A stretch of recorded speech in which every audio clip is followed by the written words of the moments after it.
my name is Rebecca. I'm a fish biologist and ichthyologist and also a PhD student. I specialise and study the evolution of Loricariids catfishes, which are also known as whiptail catfishes, L-numbers, plecos, all of that within the aquarium trade. And if anyone knows anything about plecos, they're riverine fishes and they like a lot of flow. And I really try and do that in my tanks, but recently I haven't been able to provide as much as I wanted to, mainly because I don't have actually any Wavemakers, particularly in this tank at the moment. I've been using a power head which has been retrofitted, so instead I am going to change it up. But firstly, why would you provide flow to fishes in general?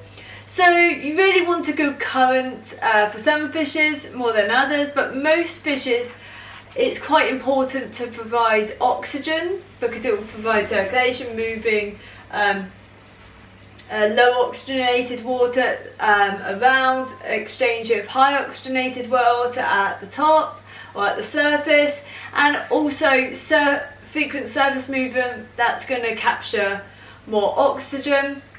It's also natural for a lot of fishes, and it might provide sort of more natural enrichment, natural behaviour, and I've done a video on it before. It also is really important for moving waste. So where I've had a power head, it has meant that kind of waste collects a little bit more unnaturally because the power head is more directional rather than turning over movement that you'd get from a Wavemaker. So I'm going to switch out this in a second. A quick thing, discus are actually found around higher flow environments than many people think, and they're quite well adapted to just higher flow in general, so I'm really not concerned about them in jet. They're not really found in like sluggish streams, they're more in like main channels where there's a good current. Sometimes you might find fishes take a while to adapt to a stronger current, but they will eventually anyway. So I'm going to change that out, and it's particularly good because this, my current one, can be loud. It's fitted with, I've got suction cups behind it to kind of cushion the sound. So I'm going to exchange it for a different one. So I was sent the Hygger Wavemaker, so the DC Pro, and this is the one I'm going to test out. It looks really good from the specifications. It has around, I think it's 8,300 litres per hour, which is really high for a Wavemaker that's sold for freshwater. Most I can find max around 5,000, so this provides a lot more flow, and that's a lot more natural for the fishes I keep to go for as much flow as possible, being their riverine and so main channel, not even hill stream, but just main channel, high flow, high velocity setups. And it's also, I can alter the flow and have a feed mode from outside the tank without having to mess with the sockets, and also sticking my hand in the tank constantly, which I had to do with some of the other ones that are available for freshwater. And it's just nice to actually not have to constantly worry about having to wash my hands to stick my hand in the tank to sort out old Wavemakers. But it's good for, this is really good for freshwater anyway.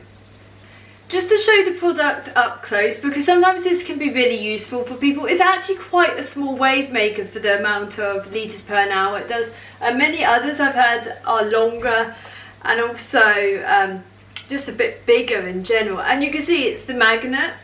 So I do have a magnet Wavemaker, and I find they're much quieter than a lot of the others. I think just because of how the sound is cushioned, I don't know the science behind why it would be quieter. And I also find that you can also cushion it further if you're, especially if the magnet's quite strong, you can provide a cushion on the other side so it's not vibrating as much. Which I have had to do with others.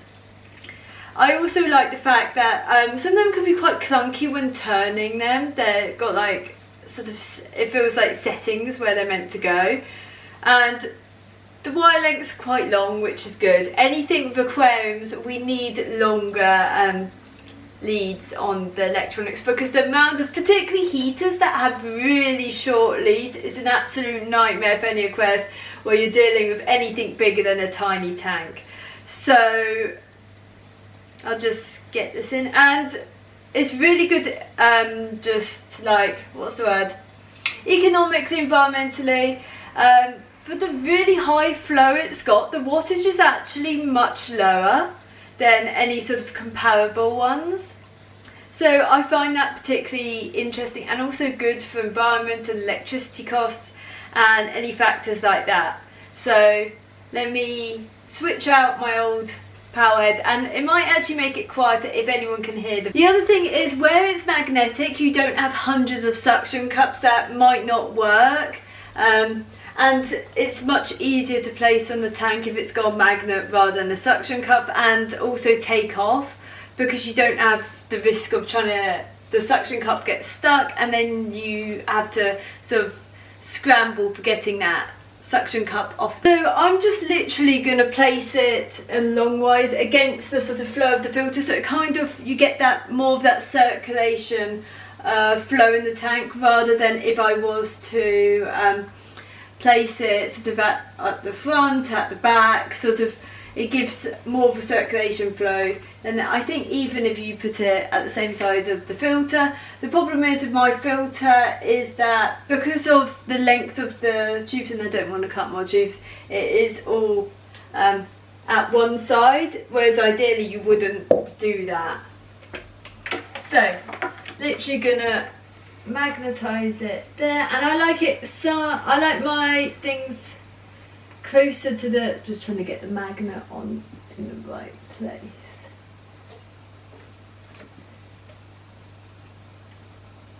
To me that feels out, maybe it's not.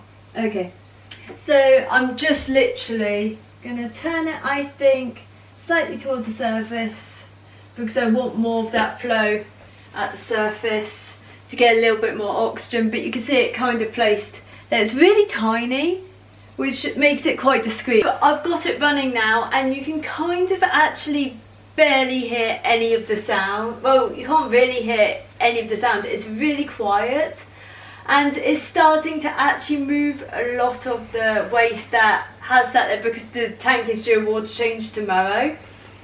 So it is really doing its job, and the good thing is that, I'll show it later, is that it's actually moving the surface as well as producing a current underwater, because sometimes you could get flows that just start that sort of one direction and not actually moving stuff around. And I'll probably do an update video in a few days after water change to show how good this current is. This is actually the dial thing, so this does the multiple settings, and I'll show that off properly in a bit. You can move the flow up and down. I think the strongest flow is fine for me. Obviously the fishes aren't going to come out while I'm standing here bothering them. It does also have a feed setting, so I think that would stop it, yeah, or pause it while I'm feeding. So you can kind of see how it's running here. So this is the highest setting and the constant flow setting. And it does have multiple settings that you can switch it to. But this is probably what you'd have if you were running it constantly. Maybe if you're observing, you might change some of the settings. But you can see it's really moving the surface. That others don't produce definitely that much surface movement for powerhead, and there is a lot more circulation going around the tank. So it's been now quite a few days, and I am, well, still running the Hygger Wavemaker. You could just about see it here because I have a black thing behind it. Normally in videos you wouldn't see my powerheads because I just put it like in front of them, but it's working really well. The flow's not slowed down. It's probably a bit early to tell, but it's so quiet, and I think it's clearing any waste quicker than when I had the power head in there.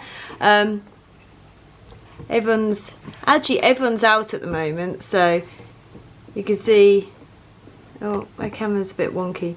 You can see 2 of the Balancistris chrysolamus out, and this is my new San Maria or blue rim, sort of discus. Not very blue rim, is he? He must have spooked a little bit, but you can see that it's cleared the flow really well. It's really difficult to actually identify flow when you have a tank sat like that, but when you look at the water column, there's a lot more, and I might move the power head around just to mess with the flow a little bit, because I think I've got enough surface movement. I just like a lot more in the tank itself, but you can see it is moving things really well.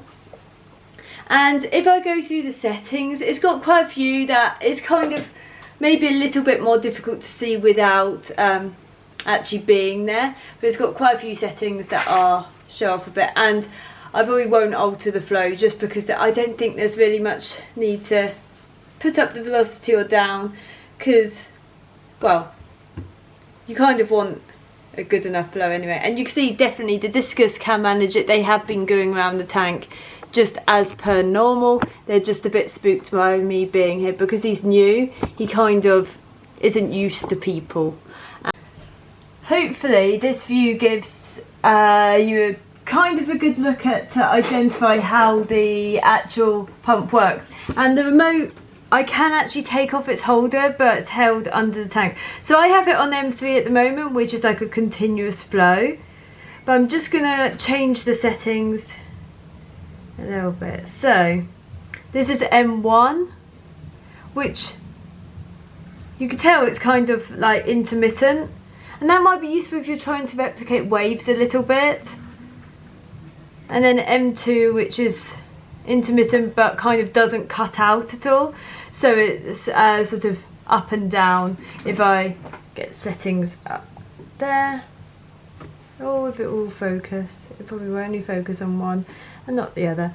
But M2, so it was M1, M2, M3 is what I have it on, which is the continuous.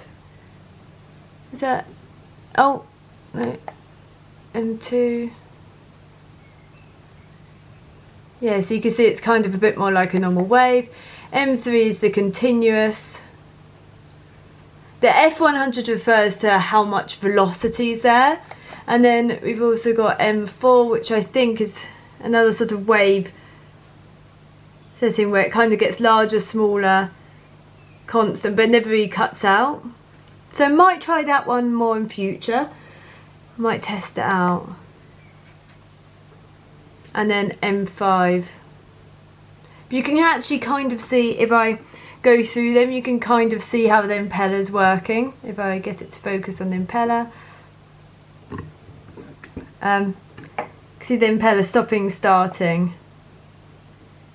So on M2, what was it? That's M1. But it seems like it's continuous. It might depend on the amount of time. M2, M3, and that's probably going to be the loudest one because that's it running for quite a while. And you can actually see there is a few plants on the thing because it sucked a few roots, but that's normal. M4, and M5. Yeah, so that has sessions of off and on. They're quite obvious, but I'm going to switch it back to M3, which is going to be my current one, I think, which I think is the most powerful one because that's kind of the one I want.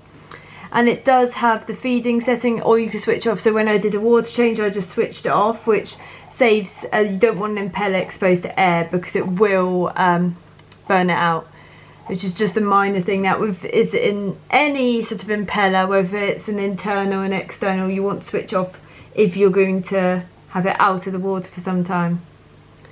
But that gives some view of how it functions. If I get it back in the holder. There we go. So hopefully that's a bit more clarity of how the flow kind of works. Because I know that's really important just to see how much velocity. It's really difficult to actually, because It's really difficult to kind of explain, but you can kind of see, if I just turn the tripod a little bit, you can kind of see the movement circulating around the tank. That's the Xanthelis shifting around in his cave, but you can see there's still quite a current, and I don't think externals really cut it compared to Wavemakers. So I'm going to end this video here. If you like my videos, please comment, like and subscribe. If you want, I don't usually do many product reviews, and if I do, it's mostly fish food, but I can review different products I've had, and especially if I've had them a long time, like my externals, sometimes heaters and stuff like that. So anyway, thank you for watching, and goodbye.